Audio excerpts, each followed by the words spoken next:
Hey, it's Jim.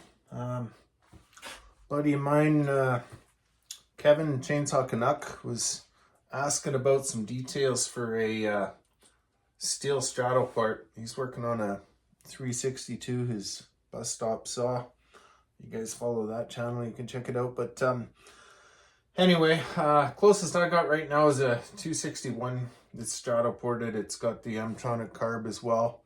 So I'll just run through a quick tear down of that. He wants to get down to the cylinder, so I'll show you guys what's involved with that, and I'll show you as well some of the issues with these straddle ported saws running lean, and both Stihl and Husky running down on cage crank bearings. And if you look through some of my other stuff, I go into a bit more detail, so I'll try not to bore you with that.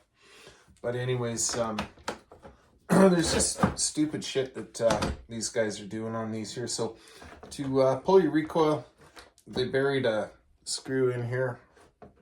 If it was my saw, I'd probably just cut this out so that I could pull that recoil off without having to take the top cover off.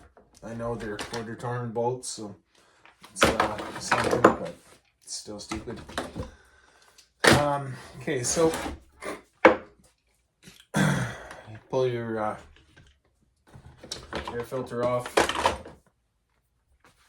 and then Stihl's trying to keep you guys from working on these, so you'll need a socket and a grinder. You actually have to grind these down skinny enough to fit in here to pull your nuts off your retainer for your carb. So once you get that, then you can pull that off. And then what I was telling Kevin is that some of this throttle and choke linkage, and I'm pretty sure on the 362 it's a lot worse than these ones. So what I've been doing now is I pull that one steel rod out, and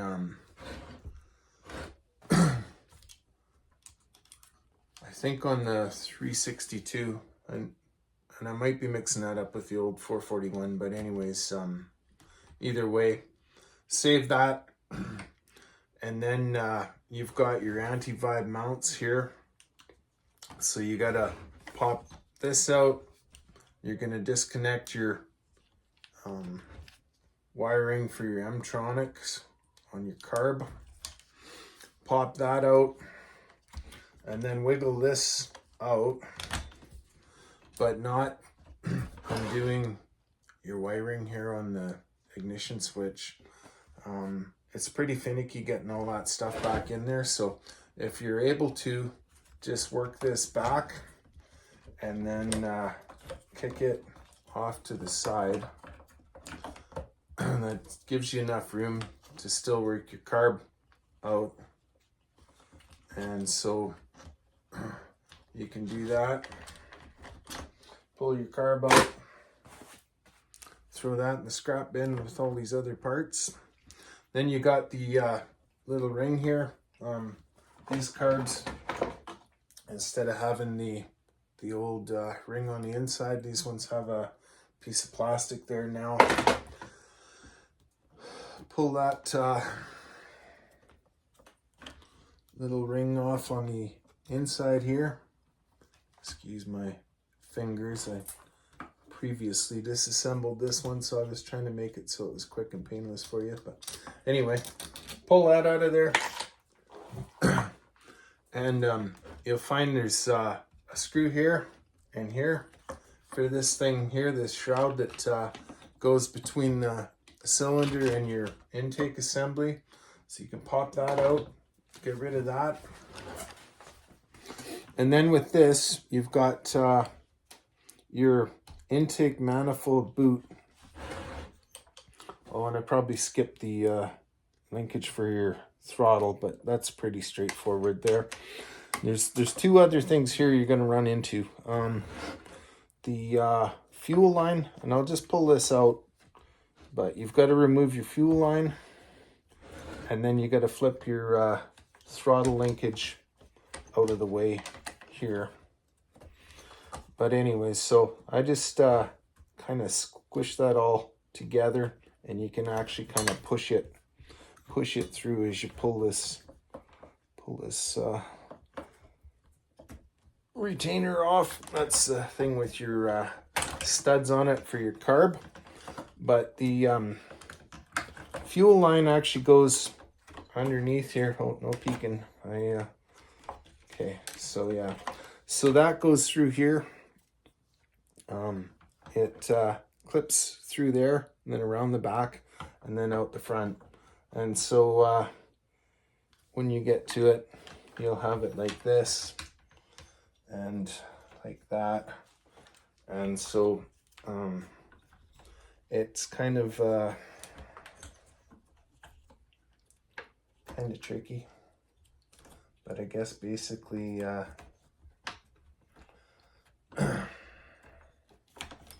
gotta work like you're one of the engineers that built this, so don't get mad. Don't throw it under the bus bench. It's probably why that one Kevin's got was where it was. Somebody probably had to work on it. Anyway, so that fits in there like that. Hopefully you can see that clear enough. Okay, so when you're reassembling it, you'll want to do that as well. And then the last thing, obviously, you'll be pulling all your muffler bolts and stuff out of there. You got your one anti-vibe bolt on your handlebar. You can either pull your handlebar off or leave it on. Probably pulling it off's easier, but anyways, you got that one bolt there. Take that out. You got this stuff here, all these really good parts. And then you can leave your intake boot on your carb, and actually there's 3 screws that hold that on, and you can pull it out that way.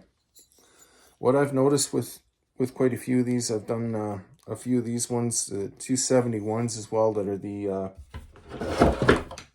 garbage saw, the consumer saw, but all of them seem to leak around this intake manifold here where it screws on. If you hit them with a can of brake clean or something or WD-40, spray it when that saw's idling, it'll be sucking shit in there and it'll kill the saw. So when I rebuild these, I have some really fancy goo that I run on there, let it get tacky, screw it back together. Just make sure that you don't end up plugging your impulse port. But yeah, they suck air. That makes them run lean there too. These ones, like I said there, they have the bad crank bearings, the nylon cages. So if you guys that over tighten your chains, you're gonna tear the guts out of them, and you'll be out $1,000. But anyway, that's basically it. And then when you're going to put her back together, so I'd pull this off if you're gonna do any port work, Kevin, just so you don't end up with a bunch of filings and shit in there. And then with these guys, you got your straddle ports. They're actually, this is the bottom piece here, and it goes through and up to your straddles. And then the other port is at the top that actually goes down to your crankcase there. So anyways, yeah, make sure that you clean all that shit out too, so you don't end up with any filings in there. I'd say brake clean and compressed air after you're done, and just make sure that you get everything really clean. Yeah, and then it's just the reverse of all that when you're putting your back together. So, but yeah, that's about it. Okay, Friday night. Have a good one.